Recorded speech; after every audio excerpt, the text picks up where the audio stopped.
Ιερέ μου φίλε, ποια δύναμη μέσα από τον πλούτο των δυνάμεων που υπάρχουν μέσα στην ανθρώπινη ολότητα είναι η πιο σημαντική δύναμη? Στον άνθρωπο, στις δυνάμεις του ανθρώπου, όλα είναι σημαντικά, αλλά το πιο σημαντικό είναι η λατρευτική του δύναμη. Θα λέγαμε ότι είναι ο μυστικός εσωτερικός του ιερέας, που καταθέτεις τη λατρεία σου. Ο άνθρωπος δεν είναι, όπως νομίζουν, θετικός και αρνητικός, είναι θεϊκός, θετικός και αρνητικός. Το να είσαι αρνητικός δεν είναι καθόλου κακό. Το να είσαι θετικός είναι καλό, αλλά έχει μεγάλους τεράστιους κινδύνους. Το να είσαι θεϊκός είναι τα πάντα. Ναι, αλλά είτε το αρνητικό, είτε το θετικό, είτε το θεϊκό σου, κάπου το δίνεις. Ο άνθρωπος είναι λατρευτικός, γι' αυτό ακόμα και εκείνοι που δεν λατρεύουν, στην πραγματικότητα, στο βαθύ πυρήνα τους, έχουν αποδώσει λατρεία στο τίποτα. Ένας εγωμανής, είτε το καταλαβαίνει είτε όχι, λατρεύει το εγώ του. Ένας ο οποίος είναι εξαρτημένος στην ύλη, στον πλούτο, στο αυτό, στη δοξομανία, στα άρρωστα λέμε, τι γίνεται? Στο τέλος, ο λάτρης της ψυχής του συλλαμβάνεται στο αυτό που αγαπάει, ή που έχει ταχθεί, ή που έχει δοθεί, ή που έχει υπηρετήσει. Ο άνθρωπος λοιπόν είναι λατρευτικός. Γι' αυτό δεν επαρκεί η σοφία σκέτη, δεν επαρκεί η γνώση σκέτη, δεν επαρκεί η αρετή η φυσική σκέτη, κάποτε και η πνευματική αρετή δεν επαρκεί αν δεν βρίσκει δρόμο λατρείας. Γι' αυτό και ο Χριστός ζήτησε να τον λατρεύουν, όχι να τον αγαπούν. Ζήτησε να τον προσεύχονται, όχι να τον κοιτούν. Ζήτησε να ανήκουμε εμείς σε Αυτόν και όχι Αυτός σε εμάς. Γιατί το να ζει ένας πιστός στο Χριστό είναι εύκολο. Έχω τη ζωή μου, έχω και τον Χριστό, κάτι θα βοηθήσει. Είναι βοηθητικός.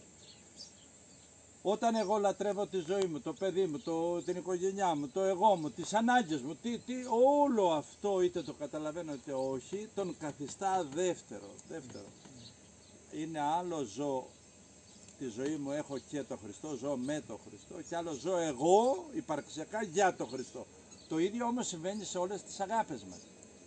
Είναι άλλο έχω ένα σπίτι, έχω οικογένεια, και άλλο εγώ ζω για την οικογένεια.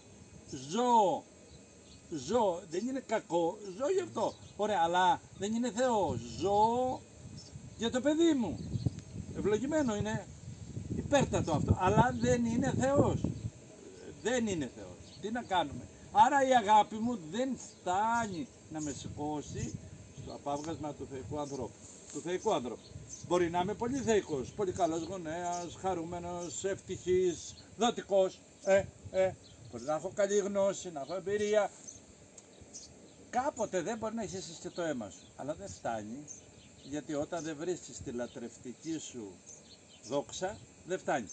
Η ανθρωπότητα στους αιώνες, αν προσέξεις, προ Χριστού, τι αναζήτησε? Στην πραγματικότητα το Θεό αναζήτησε. Μπορεί να το αναζήτησε σε λάθος θέματα, σε λάθος καταστάσεις, σε λάθος πράγματα, όπως και εμείς ατομικά, έτσι και συνολικά. Ερχόμενος ο Χριστός στον κόσμο ξεκαθαρίζει, εγώ είμαι το φως, δηλαδή ο δημιουργός σας, εγώ είμαι ο άρτος, δηλαδή το νόημα της υπαρξιός σας, εγώ είμαι. Τώρα, αν δεν τον πάρεις για εγωστή, για φαντασμένο, για δαιμονισμένο, έχεις βρει ήδη το δρόμο. Μένει να εργαστείς, να ανήκεις εσύ σε αυτόν, όχι αυτός σε σένα. Δηλαδή μην το προσαρμόσεις. Μετά παίρνει όλη η σειρά, η ύπαρξη του ανθρώπου παίρνει σειρά, γιατί όταν δεν ασκείς τη λατρεία σου, όταν δεν βρεις το δρόμο της αληθινής λατρείας, το που καταθέτεις τη λατρεία σου, δεν θα βρεις ποτέ την πνευματική σου εξέλιξη. Δεν θα μπορείς να ανήκεις. Θα προσπαθείς, αλλά δεν θα ανήκεις. Θα είσαι ναι και όχι, όχι και ναι. Δίγνωμος, διπολικός, προβληματικός. Θα έχεις, αλλά αυτό που έχεις δεν θα φτάνει ποτέ. Δεν θα έχεις και αυτό θα σε μαραζώνει. Ένας φαύλος κύκλος. Η μεγαλύτερη δωρεά του Χριστού στον άνθρωπο ήταν το δικαίωμα να τον λατρεύεις, να τον προσεύχεσαι, να τάσεις τον εαυτό σου ως Θεό και Κυριό σου τον Χριστό.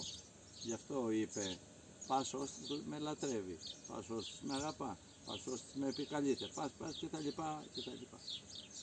Τώρα βέβαια, οι άνθρωποι μέσα τους σχηματίζουν πολλούς θεούς. Στα λέω αυτά για να καταλάβεις ότι δεν επαρκεί γνώση, δεν επαρκεί φιλοσοφία, δεν επαρκεί καν και η ίδια η προσευχή. Τι είναι η προσευχή? Είναι άθληση, είναι γυμναστήριο, δεν είναι σκοπός, είναι το μέσον για να φτάσεις να είσαι οντότητα, θεϊκή, οντότητα ολοκληρωμένη, οντότητα ανεξίκακη. Διαφορετικά είναι σαν να γυμνάζεσαι στο γυμναστήριο την προσευχή, αλλά δεν ολοκληρώσεις πνευματικό σώμα. Δηλαδή ναι μεν πας στο γυμναστήριο, δίνεις και τα λεφτά στο χρόνο, στο αλλά μένεις με ένα σώμα αγύμναστο. Που δεν φαίνεται, που δεν φαίνεται πάνω, ναι, που δεν φαίνεται πάνω το ωραίο αποτέλεσμα της γύμνασης. Έτσι και η προσευχή, ο άνθρωπος ο προσευχόμενος διακρίνεται από το αν έχει ωραίο πνευματικό σώμα, όχι διανοητικό, ολόκληρο, οντολογικό, ύπαρξη, πυρήνα. Μετά δεν υπηρετεί τον Ιησού από τη Ναζαρέτη. Μετά δεν κάνει κακό γιατί το θεωρεί έξω από αυτόν, δεν τον ενδιαφέρει, δεν τον εκφράζει.